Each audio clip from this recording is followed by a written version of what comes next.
नमस्कार साथियों, diet Barmer digital education में आपका हार्दिक स्वागत है।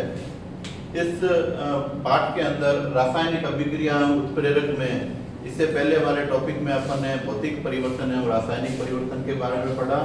उसके बाद में रासायनिक समीकरण के बारे में पढ़ा और उसको बनाने के लिए रासायनिक समीकरण के जो चरण थे उनके बारे में पढ़ा था, जिसके अंदर अपन ने 3 या 4 टॉपिक को बिंदु जो थे उन्हें पूरा किया था।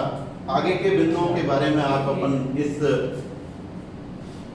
भाग के अंदर अपन पढ़ेंगे कि यदि किसी भी रासायनिक समीकरण को अपन बनाते हैं, जैसे ये अपन ने एक रासायनिक समीकरण लिखा है, तो इस रासायनिक समीकरण के अंदर भाग लेने वाले और उत्पाद जो बनते हैं उनकी भौतिक अवस्था की जानकारी भी हमें इस समीकरण में लिखी होनी चाहिए। जैसे अपन इसको करें, जैसे ये कोयला कार्बन है, ये सॉलिड अवस्था में है, ऑक्सीजन गैस जो है गैस अवस्था में है, और बनने वाला जो उत्पाद है वह भी गैस अवस्था के अंदर हमें प्राप्त होता है। तो इस समीकरण के द्वारा हम जो पदार्थ भाग ले रहे हैं और जो उत्पाद बन रहा है उसकी भौतिक अवस्था की जानकारी भी रासायनिक समीकरण के द्वारा होती है। एक और बात आती है इसके अंदर, यदि किसी अभिक्रिया में भाग लेने वाले या बनने वाले उत्पाद का जलीय विलयन होता है, जैसे इसके अंदर अपन देखें ये सॉलिड है, ये लिक्विड है, और ये जो है एक्वेस सॉल्यूशन जो होता है जलीय विलयन, उसके द्वारा इसे लिखा जाता है। तो इन भौतिक अवस्था की जानकारी भी रासायनिक समीकरण के द्वारा हमें प्राप्त होती है। तो ये चौथा पॉइंट था रासायनिक समीकरण के चरण का। 5वां है जलीय अवस्था का, आपको बता दिया गया है। अब आता है छठी बात जो है वो है ताप और दाब की। किसी भी रासायनिक अभिक्रिया का जो समीकरण होता है उसके अंदर अभिक्रिया को पूर्ण होने के लिए जिस ताप और दाब की आवश्यकता होती है उसे उसके तीर के निशान के ऊपर ताप और दाब को लिखा जाता है कि कितने ताप और कितने दाब पर यह अभिक्रिया पूर्ण होगी। तो इसकी जानकारी भी रासायनिक समीकरण के द्वारा हमें प्राप्त होती है। तो ये था रासायनिक समीकरण का छठा चरण। अब आती है बात, किसी भी रासायनिक अभिक्रिया के अंदर वह अभिक्रिया उत्क्रमणीय या अनुत्क्रमणीय है। उत्क्रमणीय का मतलब होता है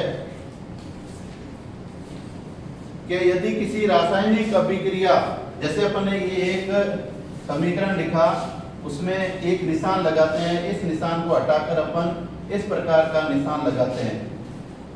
आप देख रहे हैं ये निशान थोड़ा सा अलग है, ये निशान उत्क्रमणीय अभिक्रिया का है। यदि किसी पदार्थ की अभिक्रिया जब अपन देखते हैं कि नाइट्रोजन गैस और हाइड्रोजन गैस को विशेष ताप और दाब पर जब अपन क्रिया करवाते हैं तो अमोनिया गैस बनती है, लेकिन अमोनिया गैस को भी विशेष ताप और दाब के द्वारा पुनः नाइट्रोजन गैस और हाइड्रोजन गैस में बदला जा सकता है। तो इस प्रकार की अभिक्रिया उत्क्रमणीय अभिक्रिया कहलाती है और इसे इस निशान के द्वारा प्रदर्शित किया जाता है। ये निशान जो है उत्क्रमणीयता का है। इसके बाद में आता है ऊष्माक्षेपी और ऊष्माशोषी अभिक्रियाएं। कुछ अभिक्रियाएं ऐसी होती है जिसकी अभिक्रिया पूर्ण होने पर ऊष्मा उत्पन्न होती है। अभिक्रिया के पूर्ण होने पर ऊष्मा उत्पन्न होती है, उसे ऊष्माक्षेपी अभिक्रियाएं कहते हैं। और कुछ अभिक्रियाएं ऐसी होती है जिसको पूर्ण करने में ऊष्मा की आवश्यकता होती है, तो ऐसी अभिक्रियाएं ऊष्माशोषी अभिक्रियाएं कहलाती है। तो उसे इसके द्वारा जो है प्रदर्शित किया जाता है। देखो इस समीकरण में आप देख रहे हैं कि यहाँ प्लस करके कितनी ऊष्मा जो है उत्पन्न हुई है उसकी जानकारी दी गई है, और माइनस के द्वारा बताया गया है कि इस अभिक्रिया को पूर्ण होने के लिए इतनी ऊष्मा की आवश्यकता होगी। तो ये ऊष्माक्षेपी अभिक्रिया है और यह ऊष्माशोषी अभिक्रिया है। इसके बाद में रासायनिक समीकरण का एक अंतिम चरण आता है उत्प्रेरक का। किसी भी अभिक्रिया को पूर्ण होने के लिए यदि कोई उत्प्रेरक काम में लिया गया है तो उस उत्प्रेरक को भी जो है इस तीर के निशान के ऊपर लिखा जाता है, उस उत्प्रेरक का नाम लिखा जाता है जो उस अभिक्रिया को पूर्ण होने में सहायक होता है। तो इस प्रकार अपन देखते हैं कि ये रासायनिक अभिक्रिया के मुख्य चरण हैं। अब आता है कि रासायनिक समीकरण के गुण। अभिक्रिया के अगर गुण की बात करें कि इससे हमें क्या क्या पता लगता है, तो इसको वापस अपन एक बार शुरू करते हैं कि इसके गुण क्या हैं। कि अभिक्रिया में भाग लेने वाले पदार्थों का और बनने वाले उत्पादों के द्रव्यमान की जानकारी हमें इस समीकरण के द्वारा होती है। कोई भी पदार्थ किस अवस्था में है, उस अवस्था की जानकारी हमें इस रासायनिक समीकरण के द्वारा प्राप्त होती है। वह अभिक्रिया कितने ताप और दाब पर पूर्ण होती है, उसकी जानकारी हमें इस समीकरण के द्वारा होती है। अभिक्रिया ऊष्माक्षेपी है या ऊष्माशोषी है, उसकी जानकारी भी हमें इस रासायनिक समीकरण के द्वारा प्राप्त होती है। किस रासायनिक अभिक्रिया में कौन सा उत्प्रेरक काम में लिया गया है, उसकी जानकारी भी हमें इस समीकरण के द्वारा होती है।